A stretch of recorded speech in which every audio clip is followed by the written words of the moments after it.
And the first point I want to get over to you is that the world is not like that at all, or let us be more polite. The world in which I live is not like that at all. Bienvenue sur Radio Recyclerie, le podcast des idées, des débats et des écologies, à écouter en accès libre sur larecyclerie.com. Comment favoriser un débat de société serein autour du réchauffement climatique ? Une discussion proposée par Natura Science avec François Gémen, Émilie Petit et Anatole Chouard.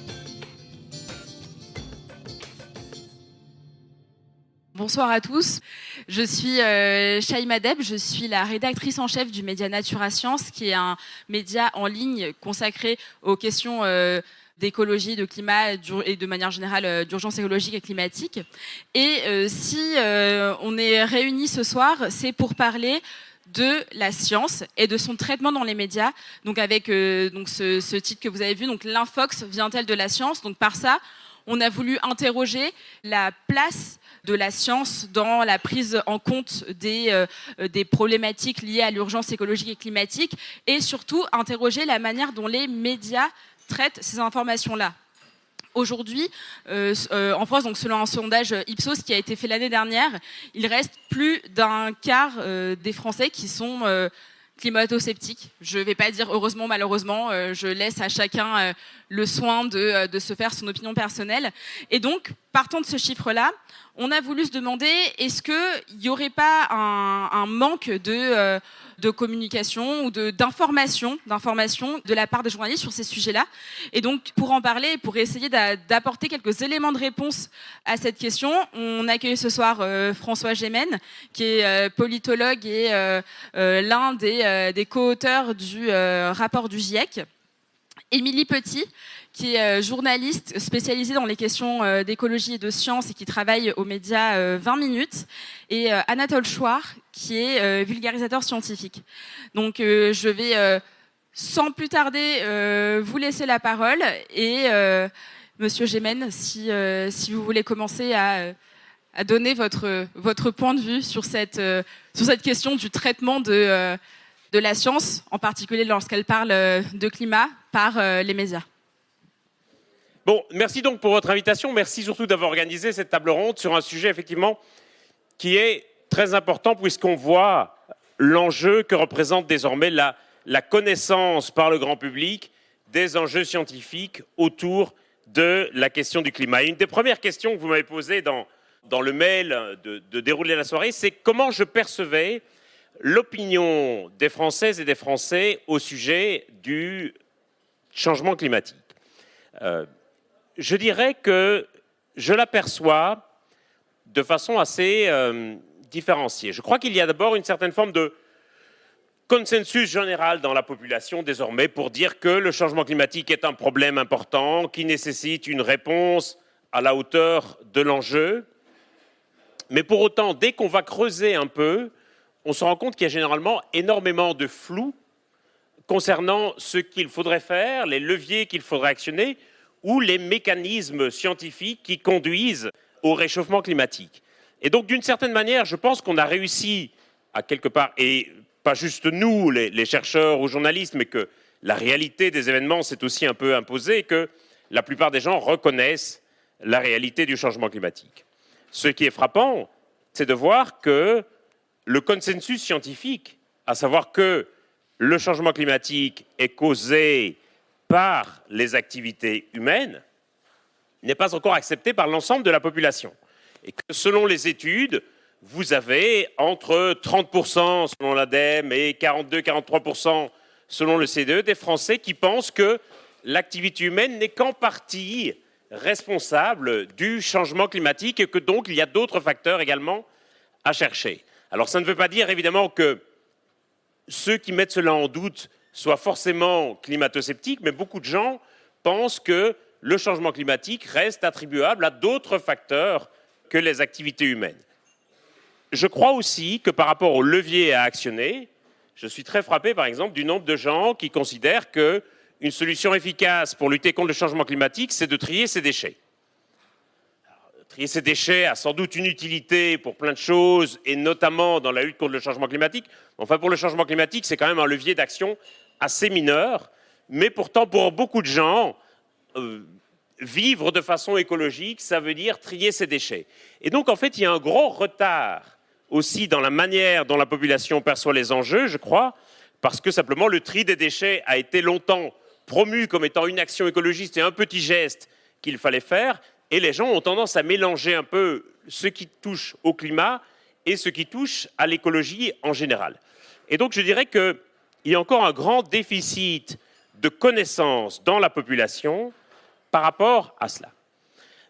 La grande question qui se pose à nous, scientifiques, dans la communication de la science, et notamment par rapport aux journalistes ou par rapport aux vulgarisateurs, c'est de savoir comment faire en réalité pour communiquer sur la complexité et les incertitudes scientifiques. C'est-à-dire que plus vous allez communiquer sur la complexité ou les incertitudes, plus vous allez aussi laisser de place et de prise aux doutes ou à ceux qui pensent qu'il faut attendre d'avoir davantage de certitudes avant d'agir. Et donc la question, c'est comment est-ce que vous communiquez sur les certitudes scientifiques, comment est-ce que vous communiquez sur les doutes et les incertitudes qui subsistent encore par rapport à tel ou tel phénomène ou par rapport à tel ou tel moyen d'action, et encore plusieurs aspects de la science du climat où nous naviguons encore en territoire relativement incertain. Comment faire aussi lorsque les activistes, les militants et parfois les journalistes eux-mêmes s'emballent sur un sujet. Et je vais donner ici l'exemple assez bien connu parmi mes collègues de cette fameuse phrase qui a accompagné la sortie du dernier rapport du GIEC sur « Il nous reste 3 ans pour agir ». D'où vient cette idée qu'il nous restait 3 ans pour agir? Simplement le fait que les modèles climatiques sont configurés sur des pas de temps de 5 ans. Et que donc vous avez tous les 5 ans, de 2020 à 2025, de 2025 à 2030, vous avez une série de variables qui changent de 5 ans en 5 ans. Et lorsque l'AFP reçoit le résumé du rapport, eh bien, il voit forcément qu'il y a un modèle climatique qui donne des évolutions entre 2020 et 2025. Ils reçoivent le rapport en 2022 et en concluent qu'il reste 3 ans pour agir, qu'il reste 3 ans avant d'arriver en 2025, ce que n'importe qui, avec de bases élémentaires en mathématiques, aurait pu dire. Si les pas de temps climatiques avaient été configurés sur 10 ans, l'AFP aurait vraisemblablement conclu qu'il nous reste 8 ans pour agir. Et comme l'AFP a un très fort pouvoir prescripteur, toutes les ONG vont depuis reprendre en boucle ce « il reste 3 ans pour agir », parfois décliné de diverses manières. Par exemple, les activistes de dernière rénovation vont calculer le nombre de jours qui restent pour agir, et l'activiste qui va s'accrocher au filet de Roland-Garros porte un t-shirt qui dit « il nous reste 1018 ou 1028 jours pour agir ». Le problème, c'est que scientifiquement, ce message des 3 ans pour agir n'a aucun sens. Parce que d'abord, nous aurions dû commencer à agir il y a bien longtemps, il y a certainement 20 ou 30 ans, et qu'en 2025, il faudra encore agir face au changement climatique. On ne va pas juste arriver le 31 décembre 2025 et se dire, voilà, c'est terminé, changement climatique, le problème est réglé. Et donc, en fait, ce message des 3 ans pour agir, en même temps qu'il donne un sens de l'urgence et de la nécessité d'agir immédiatement, peut aussi porter des messages trompeurs quant au fait que nous aurions encore 3 ans pour agir et que finalement il ne serait pas trop tard, ou qu'il ne serait plus nécessaire d'agir à partir de 2026. Et la question, c'est comment est-ce que vous faites pour contrer ça une fois que le message est parti, et ça devient très compliqué, notamment parce que si vous commencez à rectifier cette information, vous donnez le sentiment de tirer contre votre camp. Et il est très difficile pour le public d'accepter qu'il puisse y avoir encore une certaine forme de débat entre scientifiques sur certains éléments scientifiques ou certains débats sur les messages qu'il faut porter auprès du public. Je pense par exemple que certains messages portés auprès du public sont relativement contre-productifs pour l'action climatique. Mais pourtant, il y a une attente du grand public à ce que tout le monde aille dans le même sens. et qui contribue de facto à éteindre un peu les débats à la fois entre chercheurs sur certains aspects, mais aussi des chercheurs vis-à-vis des vulgarisateurs, ou plus encore vis-à-vis des militants, des activistes et des journalistes. Et donc si vous rectifiez ou si vous cherchez à rectifier une information, vous passez assez rapidement en réalité comme le mauvais coucheur, comme celui qui essaye de tirer contre son camp, et c'est extrêmement difficile, notamment parce que, aux yeux du public, vous allez envoyer un message de contradiction et vous allez envoyer un message de doute. Et ce message de doute, il va naturellement faire écho aux stratégies qui ont été menées pendant très longtemps par les climato-sceptiques. Les climato-sceptiques qu'on a vus énormément dans les médias, y compris dans les médias français pendant longtemps, cherchaient en réalité non pas à convaincre le public que le changement climatique n'existe pas, ils ne cherchaient pas non plus à les convaincre que le changement climatique n'était pas d'origine humaine, ils cherchaient avant tout à convaincre le public qu'il subsistait un doute au sein de la communauté scientifique. Et nous avons été, par rapport à ça, et quand je dis nous, c'est les chercheurs, les scientifiques, nous avons été extraordinairement naïfs parce que nous avons supposé qu'on allait pouvoir contrer ce discours en apportant des arguments et des faits rationnels, en montrant des chiffres et en disant « vous voyez bien, le changement climatique est une réalité et vous voyez bien qu'il est causé par les activités humaines ». Mais plus nous allions apporter la contradiction aux climato-sceptiques, y compris dans les médias, plus nous allions en réalité renforcer leur agenda, puisque leur but, c'était de montrer qu'il subsistait des débats et des doutes dans la communauté scientifique. Et donc, plus on organisait de débats avec eux, plus ça servait leurs objectifs, puisque le grand public voyait quelqu'un débattre de l'option A, la personne en face débattre de l'option B, et que le grand public était finalement convaincu qu'il subsistait un doute entre l'option A et l'option B. Et donc, je crois qu'en réalité, nous avons péché par naïveté et que le doute s'est maintenant assez durablement installé dans la population et que de ce fait, ça devient extraordinairement difficile d'essayer de débattre encore avec des journalistes, avec des vulgarisateurs ou avec des activistes, soit de certains éléments scientifiques, soit de certaines stratégies, soit de certains messages. Parce que vous passez pour le sale type qui va tirer contre son camp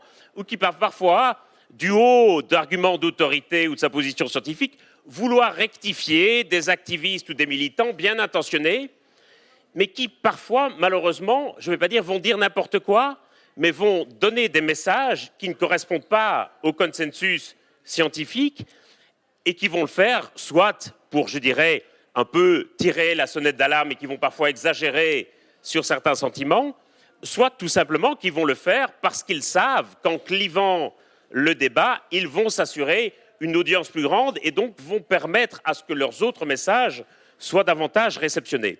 Et donc, on est, je trouve, pour le moment, dans une situation un peu compliquée par rapport à ça, où une forme de débat serein n'est pas possible parce que le doute s'est instillé dans la population. Merci François Gémen. Émilie Petit, sur cette question du doute, justement. Oui, justement, sur cette question du doute, après, je pense qu'il y a une communication peut-être qui a été mal faite et de la part des journalistes et de la part des scientifiques sur le fait qu'en science, de toute façon, il existe de toute manière un doute raisonnable, ce qu'on appelle le doute raisonnable, et ça, c'est hyper important. Après, effectivement, au fil des années, ce doute raisonnable est devenu chimère quand on parle du réchauffement climatique, de la crise climatique, d'écologie. En revanche, je pense aussi, moi, en tant que journaliste, j'entends les critiques, notamment sur les titres, qui peuvent être parfois exagérés ou qui peuvent être anxiogènes. Il y a un vrai débat autour de la peur aussi, justement, à ce sujet. Mais c'est vrai que j'ai l'impression, en tout cas, qu'on en parle très peu. Mais les médias, il faut savoir qu'on est en pleine crise. Et la crise des médias existe depuis 2008. Qu'à un moment donné, on peut aussi parler des coulisses de ce qui se passe dans les rédactions pour essayer d'expliquer justement ces problématiques autour des médias qui vont parfois exagérer ou qui vont reprendre peut-être effectivement une dépêche AFP, puisque l'AFP fait autorité dans les médias, de manière un peu succincte ou trop synthétique, sans rentrer dans les détails. Il y a un vrai choix qui doit être fait de la part des journalistes, notamment en termes d'interlocuteurs. Ça, c'est un vrai problème qu'on a pu voir notamment en 2010 avec Claude Allègre qui était sur tous les plateaux télé et qui a fait beaucoup de mal à la science et puis aussi aux médias, puisqu'on s'est un peu tous fait avoir. Je pense qu'il y a une vraie sélection. Peut-être, Émilie, que tu peux rappeler au public pour Claude Allègre, pour ceux qui n'auraient pas le... donc Claude Allègre, géochimiste, me semble-t-il, si je ne dis pas de bêtises, qui a sorti un livre donc, en 2010 qui s'appelait L'imposture climatique, et qui a allègrement falsifié des tableaux, des courbes, des chiffres, et notamment repris de certains rapports du GIEC, qui était climato-sceptique, qui l'est toujours d'ailleurs, ça n'a pas changé, qui a fait beaucoup de mal et qui a retardé justement la mise en action par rapport à la crise climatique. Voilà, pour le petit point historique. Pour revenir à ce que je voulais dire, c'est que les médias, donc on est en pleine crise depuis 2008, alors moi je vous ai fait une petite liste parce que quand même, en fait, je pense que vous avez tous suivi le lancement de la charte pour un journalisme à la hauteur de l'urgence écologique. C'est une très bonne chose, c'est un très bon début. En revanche, ce qui, à mon sens, manque dans cette charte, c'est justement un point média, c'est-à-dire pour informer le public sur les difficultés qu'on peut nous rencontrer en tant que journaliste. Je ne suis pas là pour me victimiser, pas du tout. C'est juste que j'ai l'impression qu'on en entend très peu parler, et ça me semble très très important pour essayer de comprendre justement tous les mécanismes qui sont à l'œuvre quand on parle de science et qu'on parle notamment de la crise climatique. Donc je vous ai fait une petite liste, juste pour que vous vous rendiez compte.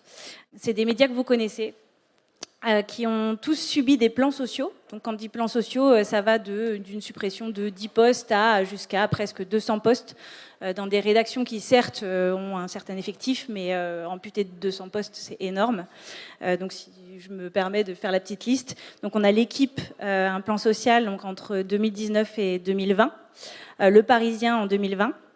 20 minutes en 2021 et en 2022. L'Express en 2019. On a BFM Télé, RMC 2020. Et puis en PQR, on a Sud-Ouest en 2020, Centre France La Montagne en 2020, La Voix du Nord 2021-2022, et qui avait déjà subi un plan social en 2017. C'est vraiment pas pour me victimiser, mais c'est juste pour que vous compreniez aussi les difficultés qu'on peut avoir à traiter ce genre de sujet, qui est parfois très compliqué quand on manque d'effectifs, quand on manque de formation aussi. On peut parler aussi de ça. Les formations à destination notamment des journalistes en sciences environnementales datent d'à peu près 4 ou 5 ans, pas plus. Donc c'est quand même très récent. Donc dans les rédactions, on a quand même beaucoup de journalistes qui ne sont pas formés à ces questions-là. Je vais prendre mon exemple personnel pour vous donner une idée, mais moi je sais que j'ai commencé à traiter à parler d'écologie et de climat en 2019, et je me suis vite rendu compte en fait de mes limites. C'est-à-dire qu'à un moment donné, quand on n'a pas fait forcément, quand on n'est pas ingénieur, quand on n'a pas fait des études scientifiques, on a tout de suite du mal à appréhender certains sujets, et notamment les rapports du GIEC qui sont quand même très costauds, vous ne direz pas le contraire. Voilà. Donc moi, j'ai décidé de reprendre un master en 2020, qui existe depuis 4 ans, qui a été mis en place en partenariat avec le SJ Lille et l'Université Paris-Saclay, qui traite des sciences environnementales, et ça m'a permis aujourd'hui d'être plus assurée, de mieux traiter et de mieux sélectionner aussi mes interlocuteurs quand je parle de ces sujets-là. Merci beaucoup. Oui, Anatole, toi en tant que vulgarisateur scientifique, comment tu perçois cette problématique et qu'est-ce que tu apportes en étant un vulgarisateur par rapport au travail des journalistes, par exemple ? Déjà, bonjour à tous et merci pour l'invitation. Je pense, à mon humble avis, que le rôle du vulgarisateur, c'est de réconcilier certaines personnes avec les sciences. Donc voilà, j'essaye de faire ça au mieux, mais heureusement, il y en a plein d'autres. Et moi, je vous ai préparé des petites slides pour voir ça, comment on peut faire ça et poser un peu un constat. Alors, donc ça, c'est la première slide. Donc je ne sais pas si vous connaissez ce site Our World in Data. C'est incroyable si vous voulez des statistiques sur quelque chose qui se passe dans le monde. Ils vous font des graphiques vraiment très propres, avec des sources qui sont vraiment top. C'est vraiment un très bon site. Et donc, pourquoi je dis réconcilier les gens avec les sciences ? Parce que là, on a un sondage mondial.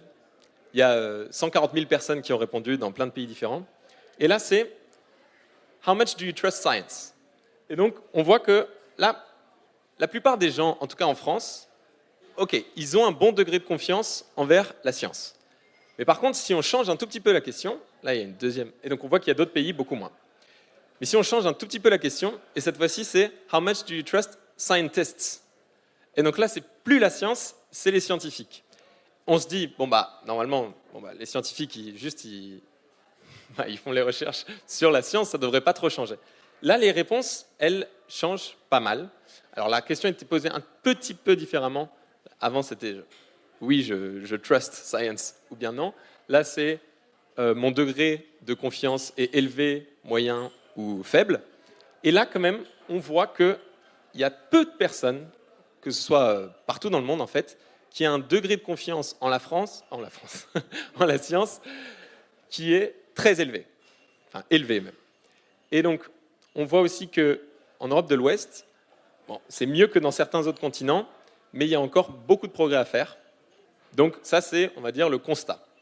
Et sur la slide d'après, il y a aussi un autre enjeu dont on n'a pas parlé, et ça, c'est vraiment, moi, ce qui me tient le plus à cœur, c'est que la plupart des articles scientifiques, en fait, traitent aussi de politique.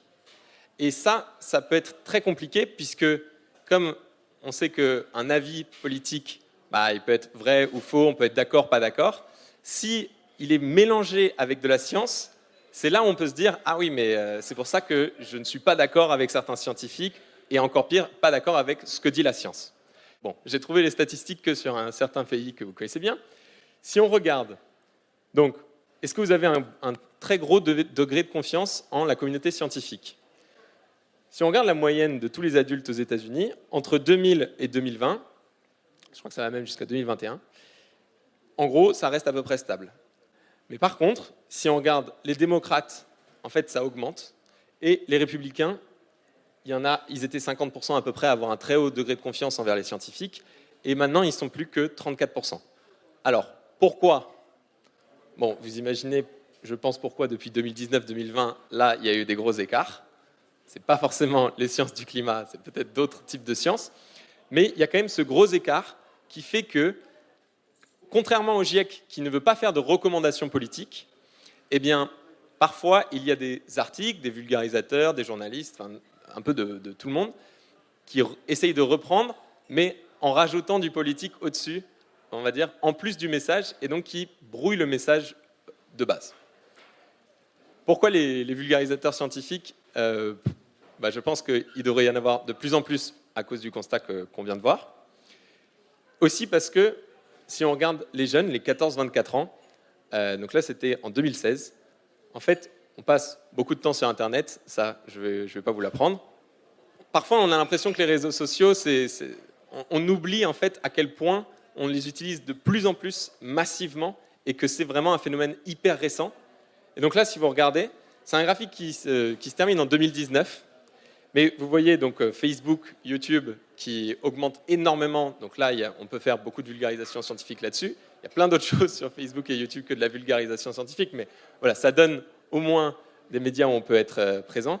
Et à quel point tout ce monde qu'on a l'impression, voilà, on oublie que c'est hyper récent. Là, regardez, en 2018-2019, là, TikTok est juste ici, tout petit par rapport à d'autres médias. Donc voilà, c'est quelque chose qui est en train de changer hyper vite.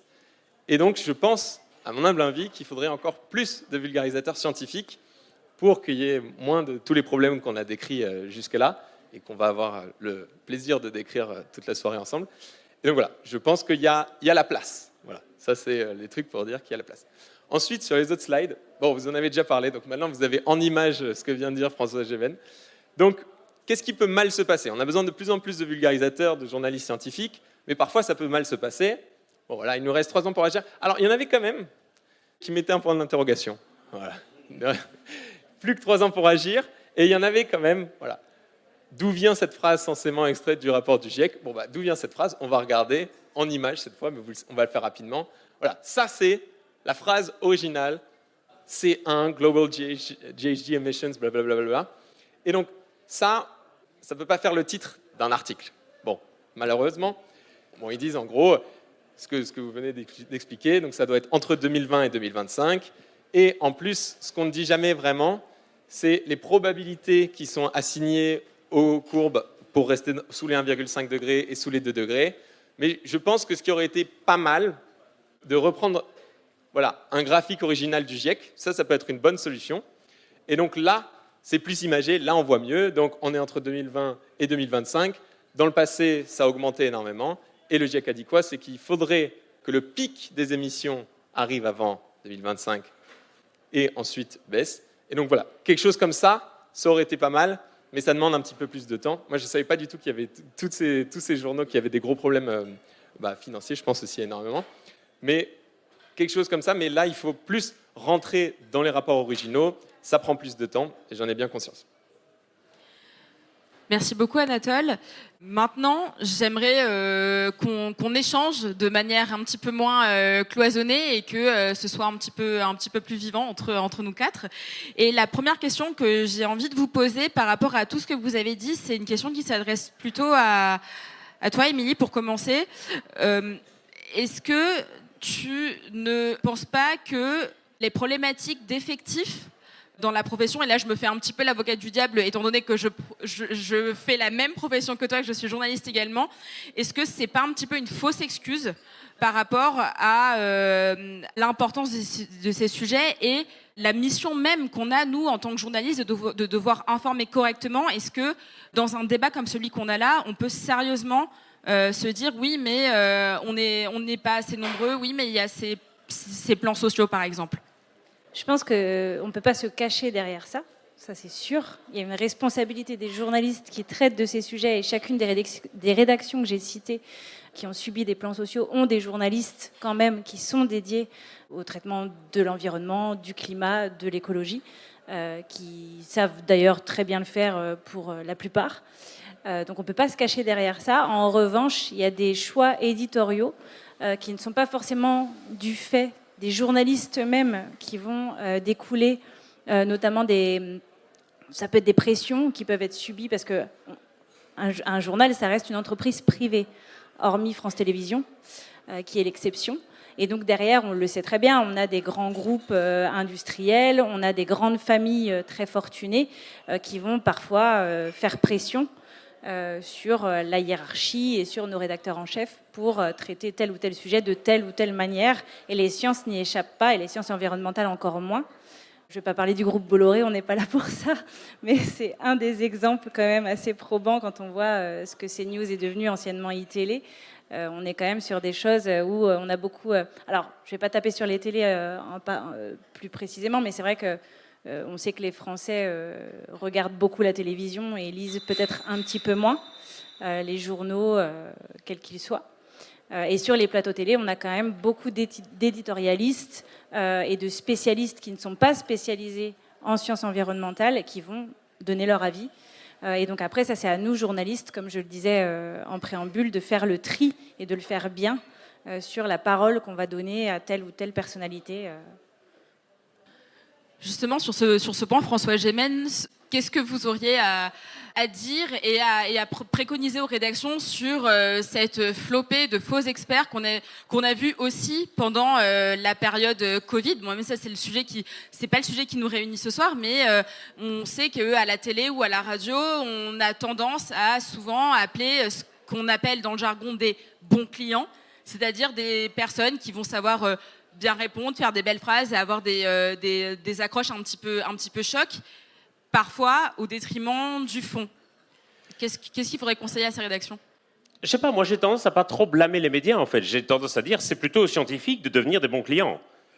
Et une des raisons pour lesquelles parfois les médias n'invitent pas des scientifiques, et je parle ici essentiellement des médias audiovisuels, c'est parce que parfois les scientifiques sont pas toujours des bons clients et donc ont parfois des difficultés à exprimer les choses de façon claire. Très prosaïquement, si les médias audiovisuels veulent avoir davantage de scientifiques sur leur plateau, ils doivent considérer que ce sont des gens qui ont un vrai métier à côté.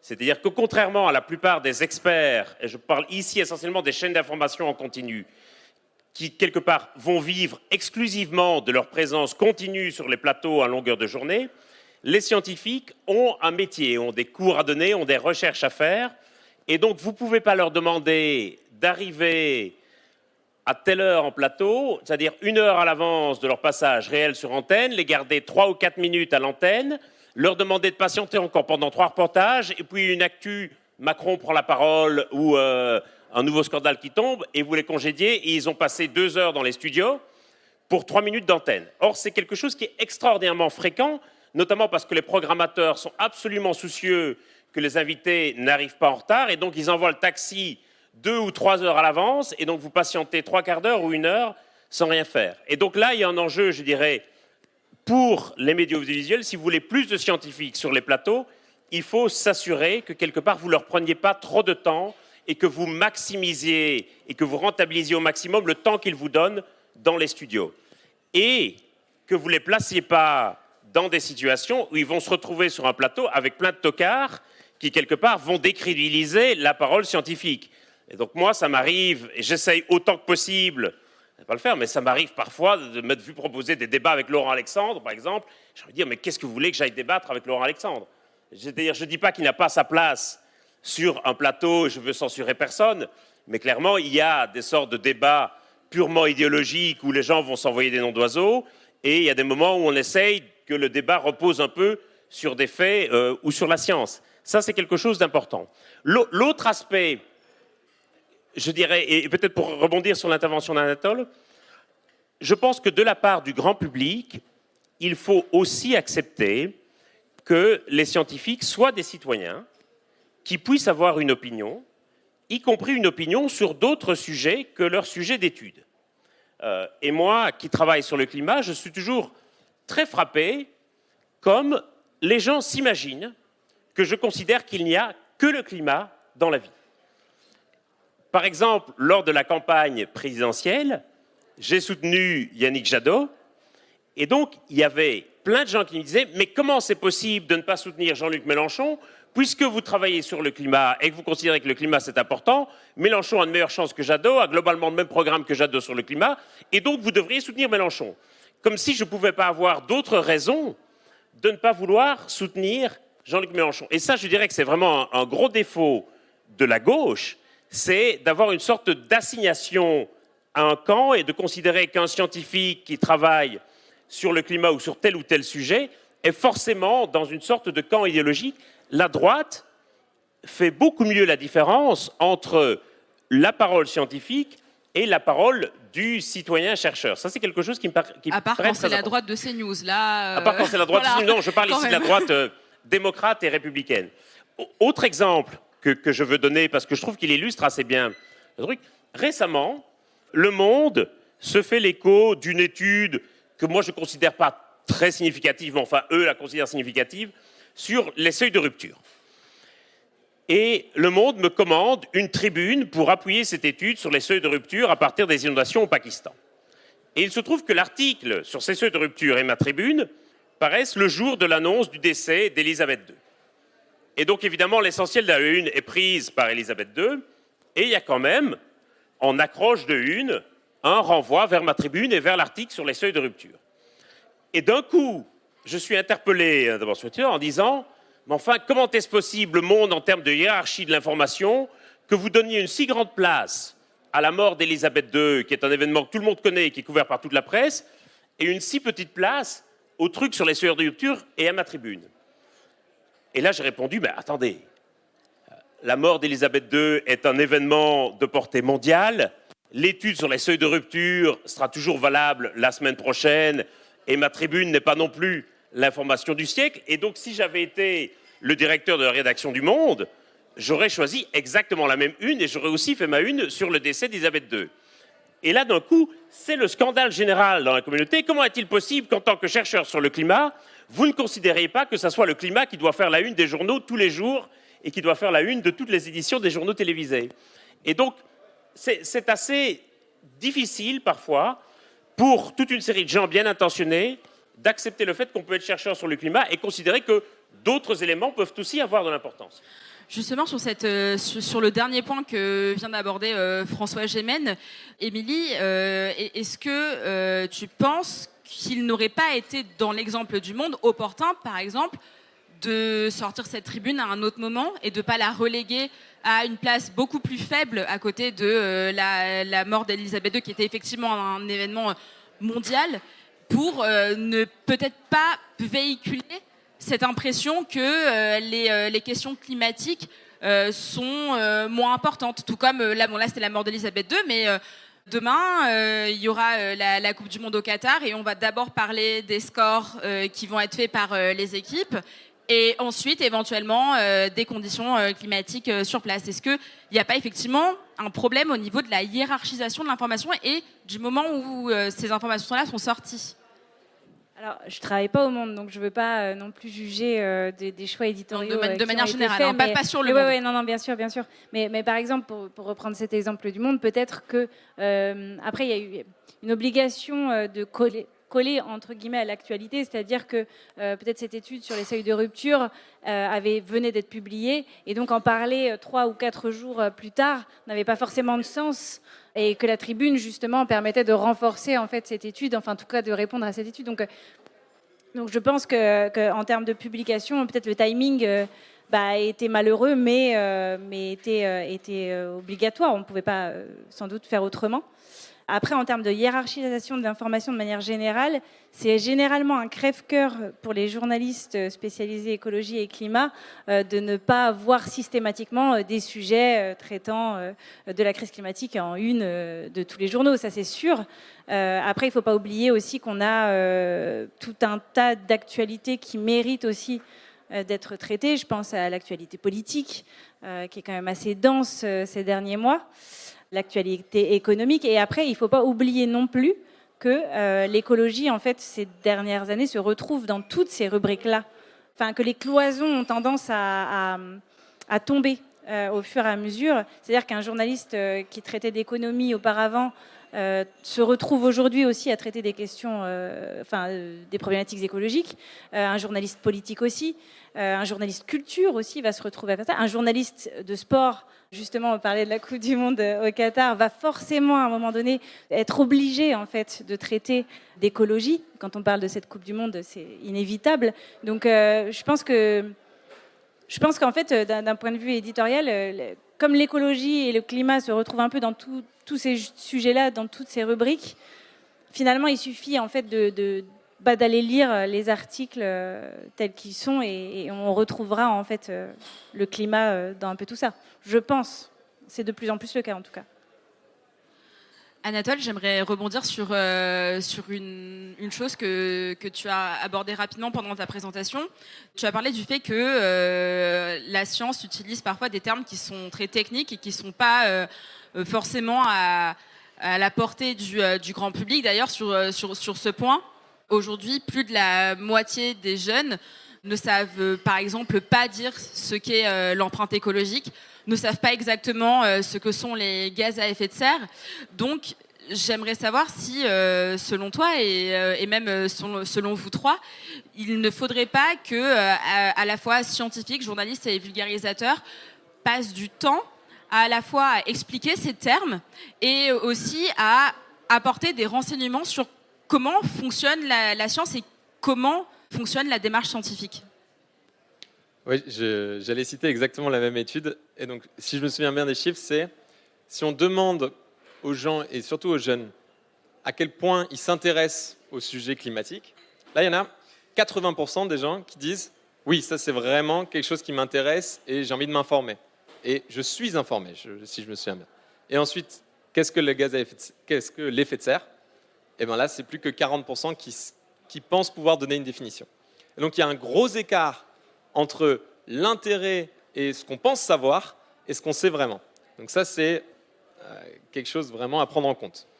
Et donc, je pense aussi que des messages qui pourraient arriver, donc peut-être, je ne sais pas, sur les limites planétaires, sur le GIEC, sur des messages qui sont très forts, peut-être, et qui sont nouveaux, comme parfois il y a des nouveaux rapports qui sortent, eh bien, peut-être que ça intéresse moins aussi parce que les gens se disent « Ouais, mais en fait, je sais déjà », ou bien dans les grandes lignes, j'ai compris, les détails, je m'en fous.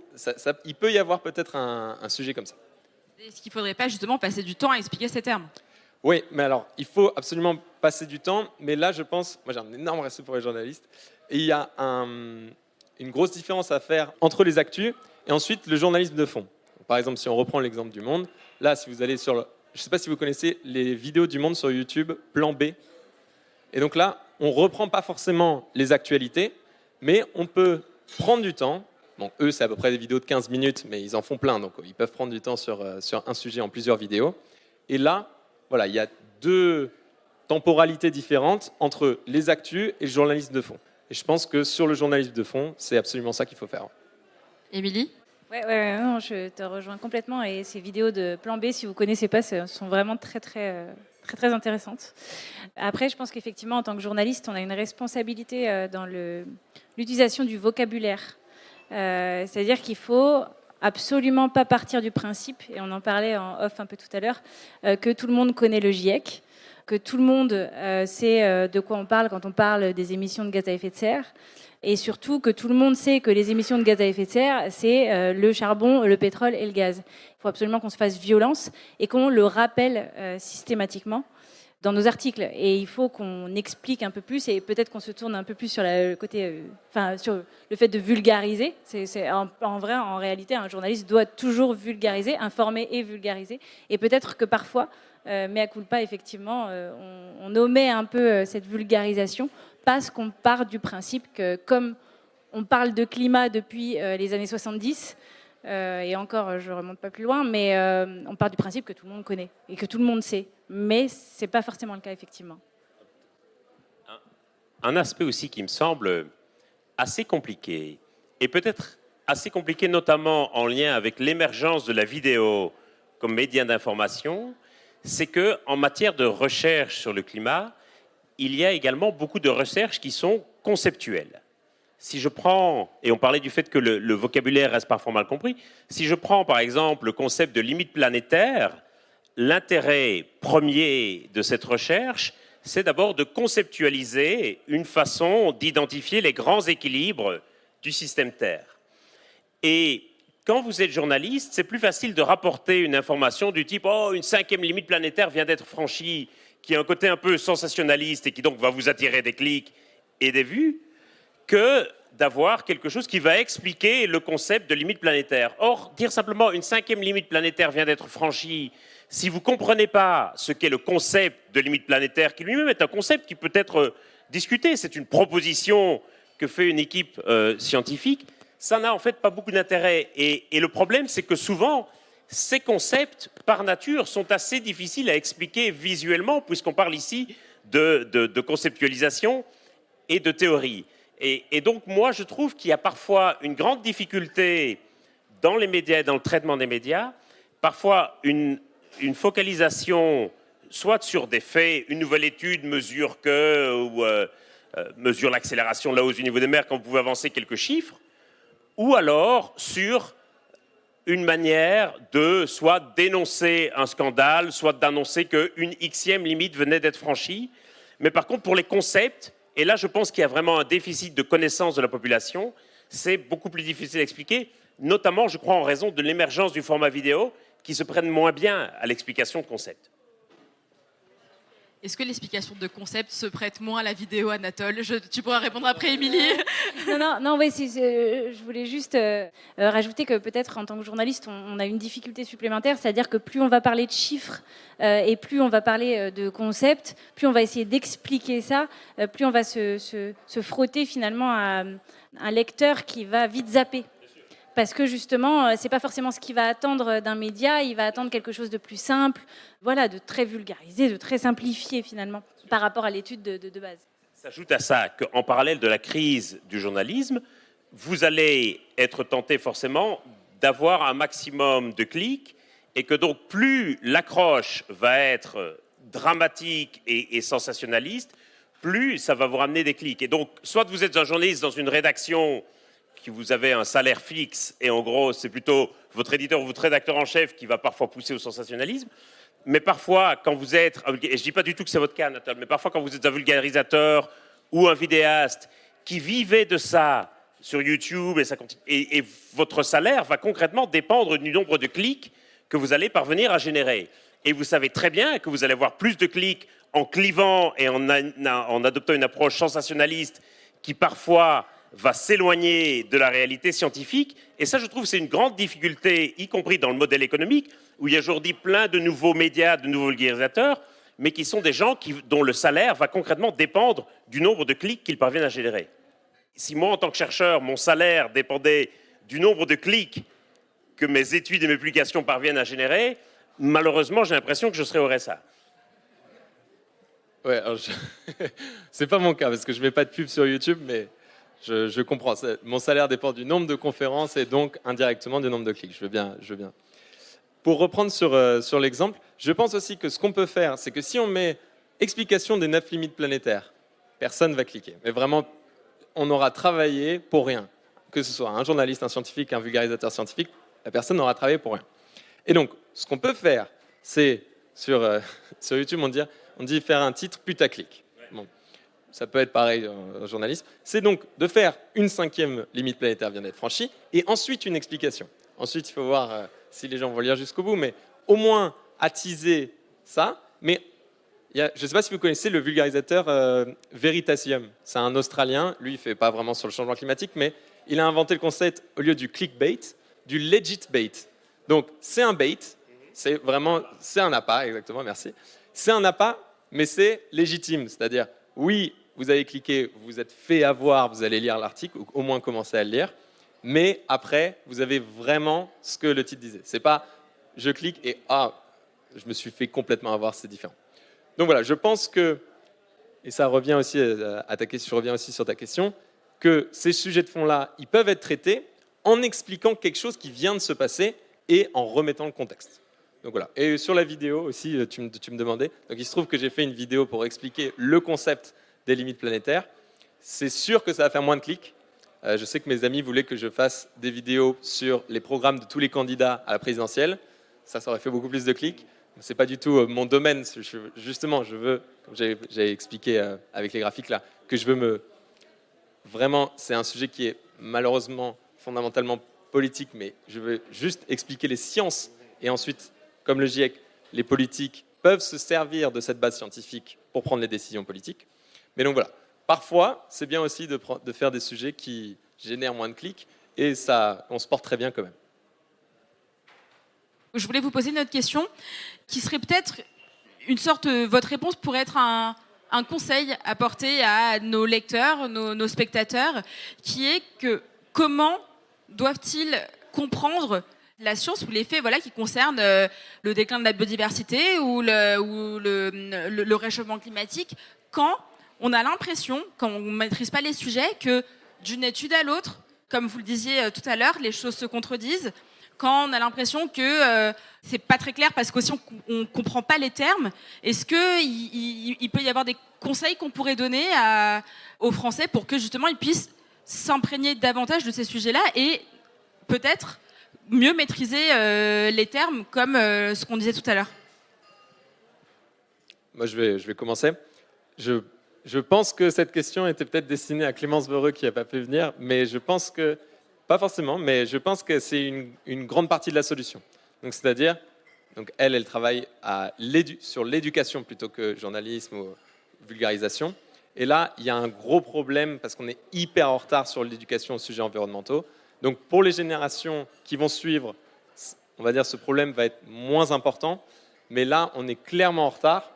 Et donc, malheureusement, cette éducation, elle doit se faire par les journalistes, par les vulgarisateurs, parfois même par les scientifiques eux-mêmes. C'est plus compliqué. Je n'ai pas la solution à ce problème. Moi, j'ai tendance à faire assez confiance aux lecteurs en me disant que je ne suis pas là pour les éduquer, je suis là pour les informer. Donc après, c'est vrai qu'il y a une infobésité depuis de nombreuses années et que ça peut être parfois compliqué de s'y retrouver. Après, heureusement, il y a des médias qui disparaissent et il y a des médias qui se créent, notamment spécialisés en écologie. On peut citer Blast, Vert. Enfin, Blast, c'est pas que l'écologie, mais c'est quand même une grosse partie. Vert, Reporter. Mediapart laisse une grosse place aussi au climat et à l'écologie. Donc après, je pense que le lecteur peut aussi lui-même repérer. Déjà, les lecteurs ne vont pas sur tous les médias. Les lecteurs de 20 minutes ne sont pas ceux du Monde, ne sont pas ceux de Mediapart. C'est pas la même temporalité. C'est pas forcément la même manière de traiter l'actualité. Donc voilà. Après, à quel lecteur on s'adresse, à quel Français on s'adresse, ça c'est aux médias de le déterminer.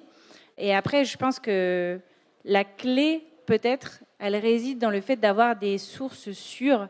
c'est-à-dire repérer des journalistes qui sont vraiment spécialisés environnement, climat, écologie, qui vont traiter régulièrement de ces sujets-là, qui les traitent depuis plusieurs années. Par exemple, ça peut être bien de repérer une signature et de se dire, ce journaliste-là, moi je lui fais confiance, donc je le suis, je regarde ses articles, je les lis et je les comprends. Et puis choisir aussi son média en fonction de ce qu'on y cherche. Mais je ne sais pas si ça répond très bien à ta question, mais je pense que c'est assez nébuleux aussi. Les médias, c'est assez nébuleux, ça peut être vraiment difficile de s'y retrouver. Et même moi, en tant que journaliste, parfois dans mes recherches, j'ai du mal à m'y retrouver, donc j'imagine même pas le lecteur. Mais voilà, moi, le conseil que je donnerais, en tout cas, c'est ça. C'est dire, de toute façon, les médias ne sont pas là pour éduquer. Donc après, ça, c'est une partie qu'il faudra traiter au niveau de l'éducation et de l'éducation nationale. Et qu'est-ce qu'on fait dans les écoles, comment est-ce qu'on met en place ces sujets-là. Mais ça interviendra malheureusement plus tard, parce que là, notre génération, par exemple, voilà, on n'a pas eu cette éducation-là, donc on a été obligé de s'auto-éduquer. Mais voilà, peut-être repérer des médias qui plaisent, qui parlent, et puis des signatures aussi de journalistes. C'est aussi pour ça qu'on signe nos articles. À un moment donné, non, mais voilà, ça permet, c'est un repère. C'est un repère. Un petit peu. Je pense que c'est par rapport à toute une série de controverses scientifiques, notamment sur la biodiversité, je dirais 3 choses en réponse à la question. Premièrement, admettre qu'il subsiste toute une série de controverses et de débats scientifiques et que la science n'est pas complètement stabilisée sur tous les sujets et que ces débats sont très importants et que ce n'est pas forcément des contradictions, que des scientifiques qui se contredisent ne se détestent pas forcément sur le plan humain, mais peuvent simplement avoir une optique différente. Et ça, c'est quelque chose qui me paraît très, très important. Parce que l'avantage des rapports du GIEC, c'est qu'ils font en quelque sorte une synthèse des débats scientifiques et de ce qui est plus ou moins robuste, mais ce n'est pas le cas pour d'autres domaines scientifiques. Deuxième conseil que je donnerais, c'est parfois de retourner à la source de la science elle-même. C'est-à-dire que si vous prenez des grandes revues scientifiques généralistes comme Science ou Nature, en fait, ce n'est pas très difficile à lire. C'est-à-dire que la plupart des articles d'introduction, les éditoriaux, les commentaires, vous avez là-dedans des articles de synthèse, des grandes controverses scientifiques. Après, vous avez bien sûr des articles plus pointus et plus techniques, mais une grande partie de ces revues sont tout à fait lisibles par le grand public et c'est assez passionnant. Et la plupart des gens considèrent que Science ou Nature, c'est complètement illisible pour le grand public. En fait, pas du tout. Troisième élément, par rapport aux tiers de confiance, je crois que c'est important de réaliser aussi qu'il y a pas mal de scientifiques eux-mêmes qui vont parfois essayer de pointer tel ou tel article et sans aller vraiment jusque dans une démarche de vulgarisation directement eux-mêmes, vont parfois essayer de faire sur les réseaux sociaux une sorte de synthèse de ce qui se dit, des grands débats scientifiques, etc. Et c'est important, je trouve, d'identifier certains tiers de confiance, que ce soit chez les vulgarisateurs, chez les journalistes, ou parfois chez les scientifiques eux-mêmes, que vous allez pouvoir suivre pour avoir une idée à peu près de ce qui se dit dans la discipline et des grands débats, parce qu'effectivement, on peut être facilement un peu perdu, surtout si on ne parvient pas à identifier des signatures comme une sorte de points de repère, qui en plus, généralement, sont relativement cohérents dans le temps par rapport à ce qu'ils ont déjà expliqué ou renseigné. Ouais, donc là-dessus, par exemple, il y a Valérie Masson-Delmotte qui fait des threads Twitter énormes, mais vraiment, elle en fait tous les jours, je ne sais pas comment elle fait, sur des sujets très précis, parce que donc, sur le groupe 1 du GIEC, ça c'est vraiment quelque chose de bien. Mais j'aimerais signaler aussi une autre difficulté, malheureusement, c'est que la plupart du contenu qu'on consomme, ce n'est pas nous qui l'avons choisi. C'est-à-dire que c'est les algorithmes, et 80%, c'est en fait les algorithmes qui nous disent « Tiens, ça, en fonction de votre profil, ça devrait vous intéresser. » Puis les algorithmes sont bien faits, donc on clique. Et donc, même si on se dit « Tiens, ok, je vais suivre toutes les personnes qui sont intéressantes, etc. » mais qu'en fait, à chaque fois qu'on consomme, on le consomme pendant pas longtemps et qu'on scrolle trop vite, en fait, tous les algorithmes vont nous remettre ce qu'on consommait avant, nos autres passions, etc. Et donc ça, c'est une difficulté supplémentaire à bien prendre en compte. Une dernière question que j'aimerais vous poser avant de laisser la parole à la salle, c'est que aussi bien scientifique que journaliste que vulgarisateur, quelle place vous accordez au militantisme et comment vous vous positionnez par rapport à un éventuel militantisme? Est-ce que vous pensez que dès qu'on devient un petit peu militant, ça devient un petit peu un danger pour l'information ou pas forcément? C'est compliqué. C'est compliqué parce qu'il y a beaucoup, je trouve, de journalistes militants qui ne s'assument pas toujours comme militants et qui vont confondre le fait qu'on dise qu'ils soient des journalistes militants. Et quand on va leur dire, ils vont penser que vous dévalorisez ou que vous décrédibilisez leur contenu. Si je prends le cas de Blast, par exemple, qui est clairement un média militant, c'est clairement un média de gauche, proche de la France insoumise. Et quelque part, quand on va leur dire ça, ils vont le prendre comme une attaque contre leurs médias ou contre le sérieux de leur travail. Ils vont penser qu'on cherche à décrédibiliser leur travail. Alors qu'en fait, c'est un média militant. Et je trouve que c'est important, quelque part, de le savoir aussi quand vous regardez les vidéos de Blast, que voilà, c'est un angle très à gauche que vous allez lire et que quelque part, d'autres médias qui sont plus centristes ou plus proches de la droite vont avoir un autre regard sur la même situation. Et je trouve que c'est très important d'avancer à découvert et, quelque part, de ne pas confondre l'idée qu'on puisse être une presse militante avec l'idée que ce soit forcément une presse de moindre qualité. Ça, c'est quelque chose qui me paraît très, très important.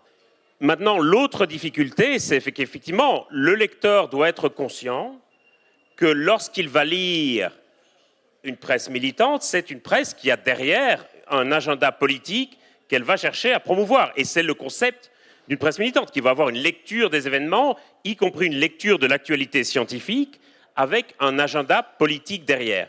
Et la difficulté, c'est que dans un truc où les algorithmes vont se mêler, notamment sur YouTube, c'est parfois difficile, je crois, pour le lecteur, d'identifier clairement ce qui est un point de vue neutre, ou en tout cas revendiqué comme neutre, et un point de vue militant. Et ça, c'est quelque chose qui me paraît extraordinairement compliqué, davantage encore pour le chercheur lui-même. C'est-à-dire que les gens vont imaginer que les chercheurs sont neutres, alors qu'en fait, les chercheurs ne sont pas neutres du tout.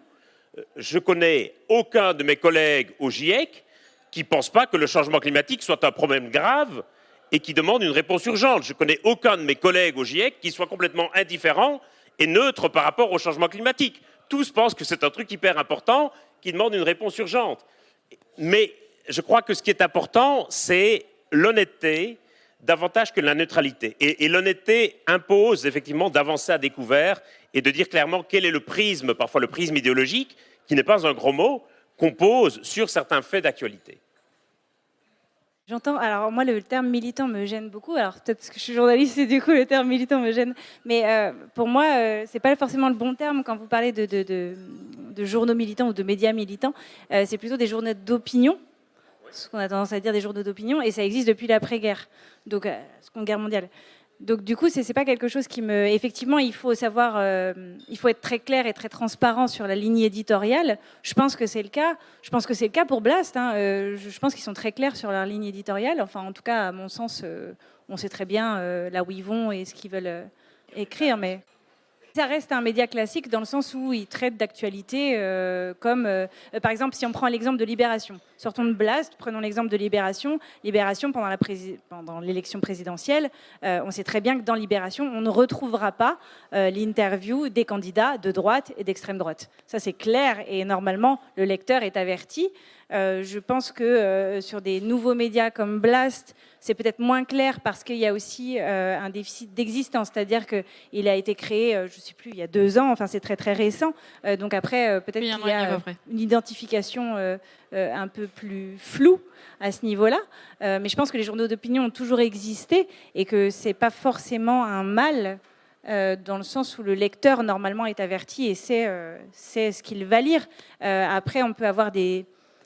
Quand on dit que l'écologie est de gauche, a priori l'écologie peut aussi être de droite. C'est un livre de, je n'ai plus l'auteur, mais voilà. Mais par exemple, quand on voit le Figaro qui interviewe Yves Roucotte, donc qui est philosophe et spécialisé en sciences politiques et qui donne son avis sur le climat en considérant que l'activité humaine n'est pas forcément la cause principale de la crise climatique, c'est un vrai problème. Et donc là, il faut que le lecteur puisse aussi identifier le Figaro, journal de droite, clairement, journal d'opinion. Et puis là aussi, on a un déficit aussi, comme je le disais, de choix dans les interlocuteurs. On n'interviewe pas Yves Roucotte en lui posant des questions sur le climat, clairement.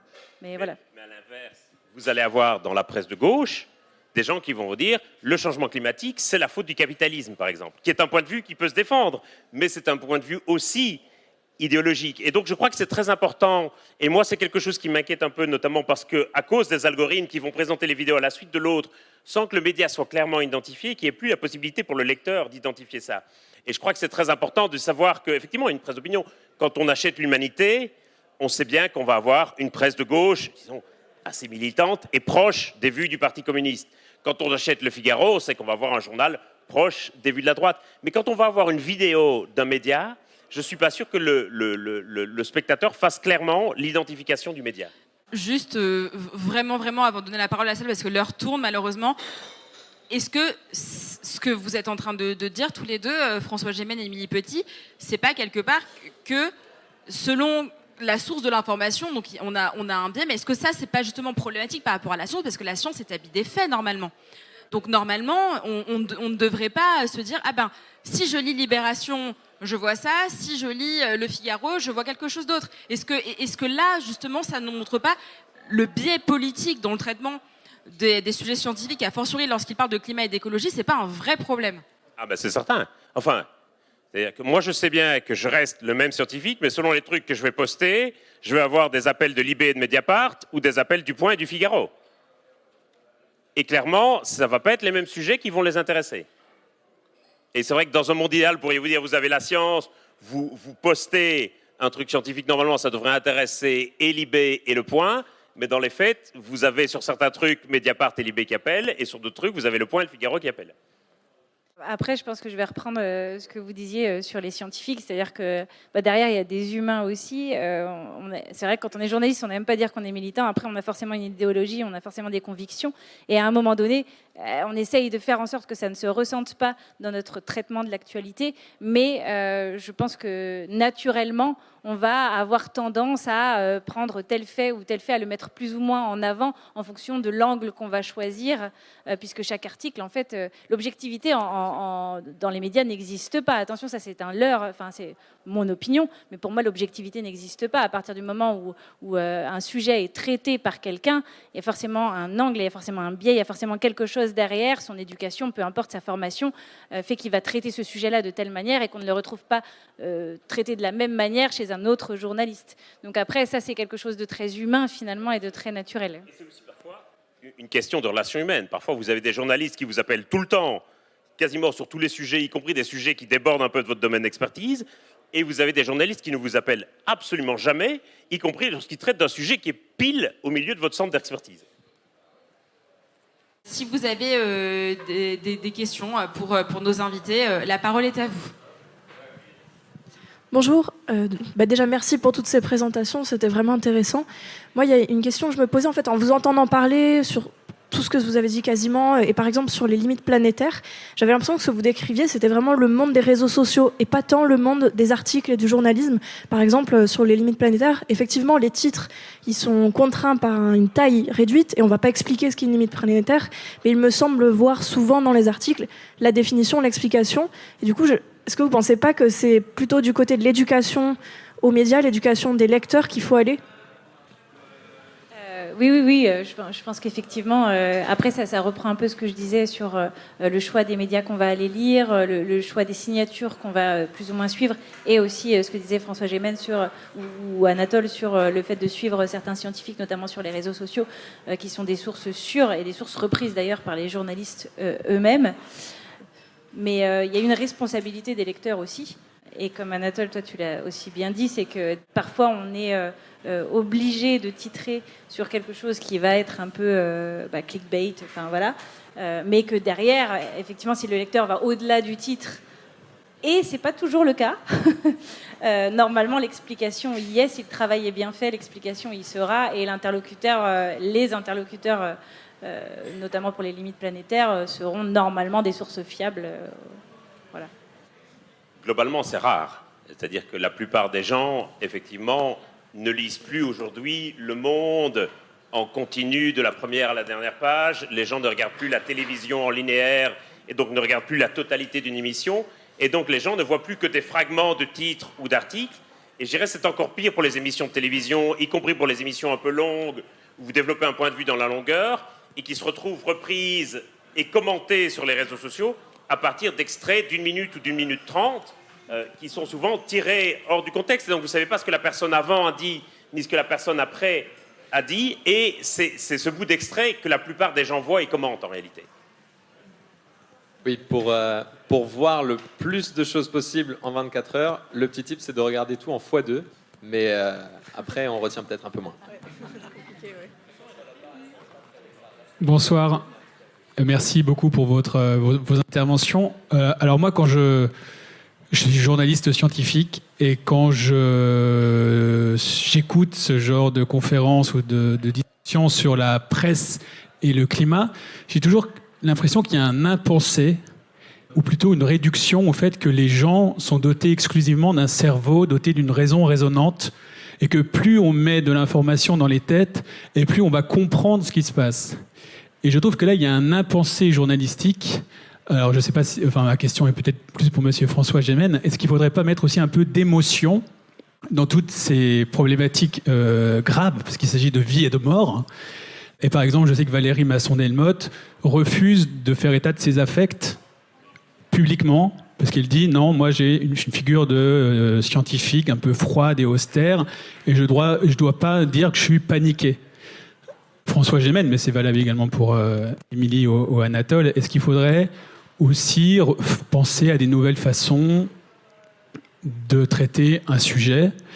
Voilà. Par exemple, un grand mathématicien qui est Alexandre Grothendieck, dans les années 70, disait qu'il en était arrivé au point que plus on met d'informations dans la société, et en fait, ça n'arrange pas les choses. Voilà. Et d'ailleurs, c'est amusant parce que, je ne sais pas si c'était voulu, mais le premier journal écologiste francophone, c'est La Gueule ouverte. Et Alexandre Grothendieck était dans cette constellation-là. Voilà, merci. C'est honnêtement très compliqué. Et effectivement, Valérie, qui est quelqu'un qui a évidemment des affects comme tout le monde, effectivement se fait une religion de n'absolument pas les montrer et de ne pas du tout montrer non plus d'opinion politique. Moi, j'ai tendance à montrer davantage certains affects et donc à montrer davantage quand je suis fatigué, énervé ou découragé, par exemple. Et généralement, ça me vaut essentiellement des critiques. C'est-à-dire que les gens estiment qu'un scientifique n'a pas à montrer ses émotions, qu'un scientifique n'a pas à avoir d'opinion politique, qu'un scientifique n'a pas à montrer qu'il est énervé. Et donc, si vous montrez le moindre affect, vous allez tout de suite avoir des commentaires toujours « Ah, je mène l'énervé permanent »,« Ah, je mène et son discours défaitiste », etc. C'est extraordinairement compliqué, y compris humainement à vivre. Et donc, vous avez, et c'est aussi pour le chercheur, je crois, une façon de se prémunir des commentaires que de ne pas montrer du tout ses affects et de passer parfois un peu comme une machine un peu froide. Et Valérie est consciente que parfois elle donne un peu cette image-là qu'elle recherche. C'est aussi une manière de se protéger. Et donc, c'est compliqué. Pour moi, ça dépend un peu des moments. C'est davantage, je dirais, dans les émissions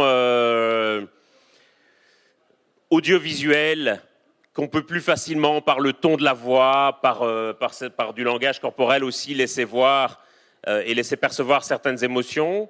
Mais ça reste extrêmement compliqué. Et donc, j'ai pas de réponse à ça. C'est quelque chose qui, en général, est mal perçu du public. Le fait que le scientifique laisse transparaître certains affects, certaines émotions.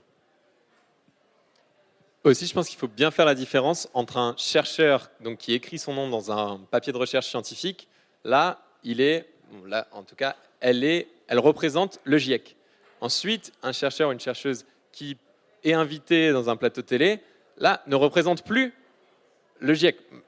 Dans ce cas-là, je comprends sa décision de ne pas le faire, mais pour moi, ça n'aurait pas été dérangeant en me disant, là, c'est une opinion. Parfois, c'est pas une opinion, même si c'est politique ou que des chercheurs expriment.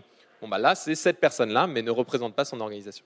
Et sur la dans le cas de Valérie, même si je veux certainement pas parler à sa place, c'est que de par ses fonctions au GIEC, elle représente aussi un peu l'institution, et donc elle craindrait de mettre en danger l'institution si elle laissait transparaître certains affects, ce que d'autres auteurs du GIEC qui n'ont pas de responsabilité particulière dans l'institution, comme moi et d'autres, peuvent peut-être plus facilement laisser transparaître.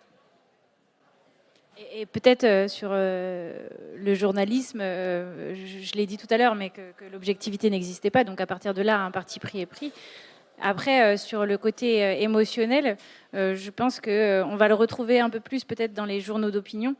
Moi, par exemple, qui travaille chez 20 minutes, 20 minutes, c'est une ligne éditoriale quand même qui est plutôt...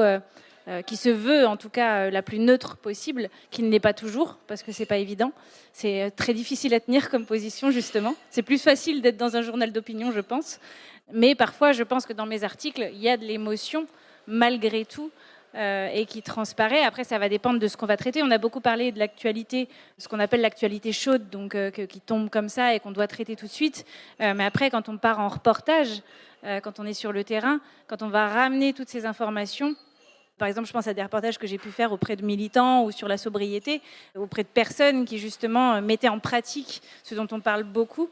Je pense que dans mes reportages, dans la construction de mes reportages, il y avait de l'émotion et il y avait, en tout cas, j'essaye de faire transparaître ce que moi j'ai ressenti quand j'étais sur place et quand j'ai rencontré ces personnes-là. Bonsoir. J'avais une question concernant ce que vous appelez le rapport du GIEC. Parce que vous avez l'air de dire que c'est assez compliqué à lire. Et je voulais savoir, est-ce qu'il y a moyen, est-ce que c'est à l'étude, de concevoir comme un ouvrage de vulgarisation à destination de personnes comme moi qui ne sont pas effectivement ni scientifiques, ni journalistes, et voilà. Merci. Oh, sincèrement, il y en a beaucoup, hein. Des choses comme le climat en 30 questions de Christophe Cassou et de Valérie Masson-Delmotte, par exemple. C'est très, très accessible. Et donc, il y a aujourd'hui de plus en plus d'ouvrages de vulgarisation. Et je dirais, si vous voulez la vulgarisation des rapports du GIEC, le mieux, c'est de lire les ouvrages des auteurs du GIEC eux-mêmes, qui s'occupent eux-mêmes de faire la vulgarisation. Mais vous avez raison de dire que le rapport du GIEC est très difficile à lire. Moi, il y a plein de passages que je ne comprends pas. Et donc, si ça sort un peu de mon domaine d'expertise ou de compétence, il y a sincèrement plein de passages où je suis moi-même largué. Donc, je n'ose pas imaginer ce qu'est la personne qui n'a pas fait d'études scientifiques en particulier et qui n'est pas ferrée sur ces sujets doit penser. Alors, heureusement, il y a un résumé, ce qu'on appelle un résumé pour décideurs, qui est une partie davantage accessible au grand public, même si ça reste objectivement assez ardu et ça a besoin de vulgarisation. Mais sincèrement, il y a beaucoup d'ouvrages de vulgarisation. Et je vous conseille de repérer quelques-uns des auteurs du GIEC et d'aller voir leurs ouvrages de vulgarisation. Le mieux, je trouve, c'est Le climat en 30 questions de Christophe Cassou et de Valérie Masson-Delmotte. Oui, donc c'est vrai que pour chaque rapport, il y a à peu près 3000 pages. Ensuite, un résumé technique en 150 pages, le résumé aux décideurs, mais qui fait quand même 50 pages et qui, pendant longtemps, était que en anglais. Donc ça peut faire beaucoup. Je vous promets que je n'étais pas venu ici pour faire ma pub, mais là pour cette question. Donc si ça vous intéresse, j'ai fait des résumés avec les graphiques originaux du GIEC. Pour groupe 1, groupe 2, groupe 3, des vidéos de 10 à 15 minutes où j'explique tout pour des personnes pas forcément qui connaissent ces sujets-là.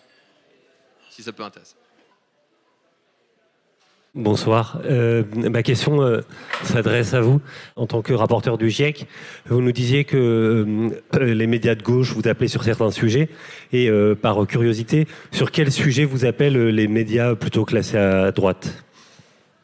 Les médias de gauche m'appellent souvent sur des sujets liés aux impacts du changement climatique à l'étranger. Les médias de droite m'appellent souvent sur des commentaires de l'action politique du gouvernement.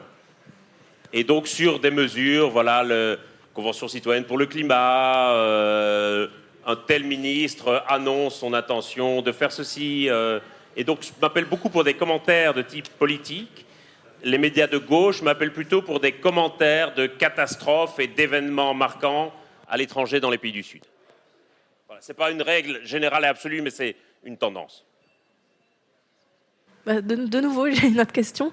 Cette fois, c'est une question vraiment technique. Je ne sais pas si vous voulez passer du temps dessus, mais moi, j'ai vraiment pas bien compris cette fameuse phrase du GIEC où ils disent qui a été interprétée en disant il reste plus que 3 ans pour agir. Et j'avais envie, si vous pouviez peut-être me l'expliquer un petit peu mieux, et notamment vous parler de cette histoire des pas de 5 et 10 ans que j'ai pas lu dans la phrase du GIEC. Et voilà, je voulais en savoir plus, si possible. Je vais essayer d'être aussi clair que possible. Le GIEC travaille à la fois avec des scénarios qui donc décrivent différentes possibles évolutions du monde, y compris différentes trajectoires d'émissions de gaz à effet de serre en fonction de différentes variables économiques, politiques, culturelles, démographiques. et travaille aussi à partir de modèles qui vont donc modéliser comment le climat va réagir avec tel ou tel niveau de concentration de gaz à effet de serre. Les modèles vont être calibrés sur des pas de temps de 5 ans, et donc on va voir l'évolution entre 2020 et 2025, entre 2025 et 2030, 2030 et 2035, etc. Et la phrase qui a donné lieu à cette interprétation des 3 ans disait, de mémoire, pour que le scénario de 1,5 degré ait le plus de chances de se produire, au-delà de 50%, il faudrait que les émissions mondiales atteignent leur pic entre 2020 et 2025. Et à partir de là, on en a déduit plus que 3 ans pour agir.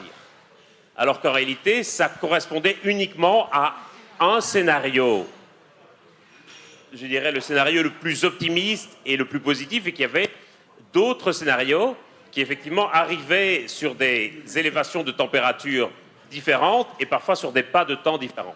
Alors ce serait encore pire en fait si on voulait être plus précis scientifiquement, du coup. Donc, ce qui disait bien ce petit passage du GIEC, c'était que le pic des émissions, il devrait être autour de 2025. Mais ce n'est que le pic.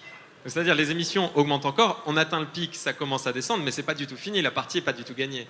Donc il faut atteindre la neutralité carbone autour de 2050, 2060, 2070 au niveau mondial, et ensuite garder cette neutralité jusqu'en 2100.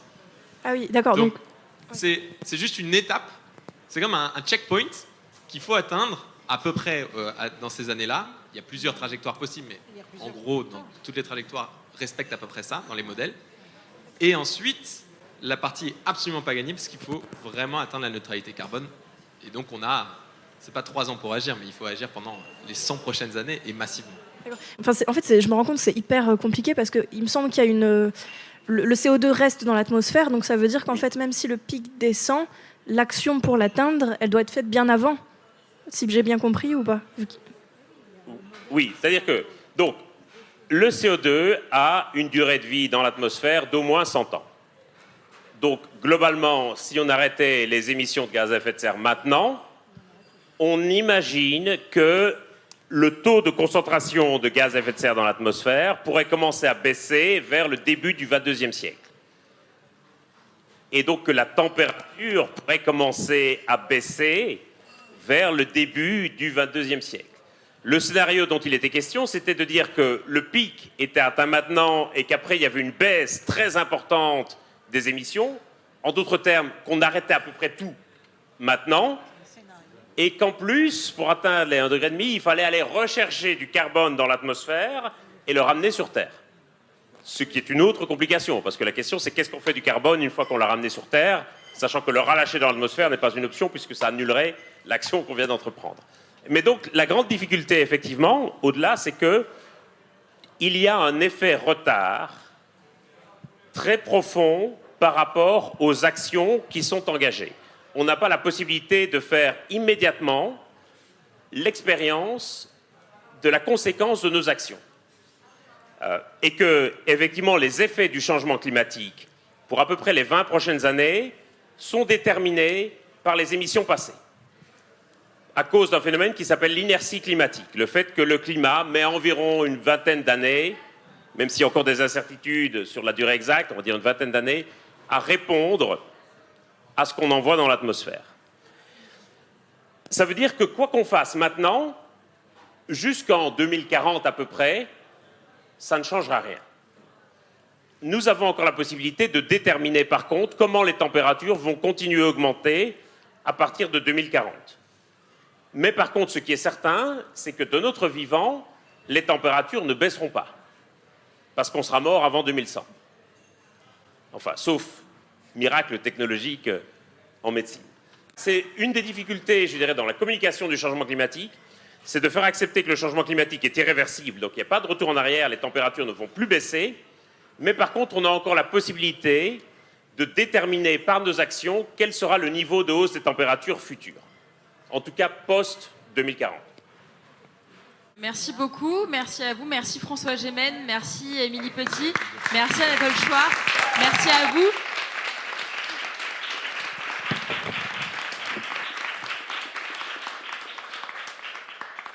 J'espère que ce temps ensemble a permis de vous apporter quelques éclairages sur le traitement de la science dans les médias. Continuez de lire les médias, d'écouter les scientifiques, de regarder les vidéos des vulgarisateurs. C'est peut-être comme ça qu'on fera vraiment avancer la prise de conscience face à l'urgence écologique et climatique. Merci beaucoup.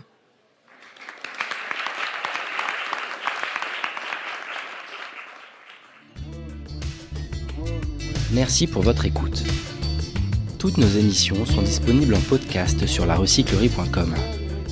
Vous pouvez également suivre nos actualités sur Facebook, Instagram ou, encore mieux, venir échanger avec nous à la Recyclerie, au 83 boulevard Ornano à Paris, métro porte de Clignancourt.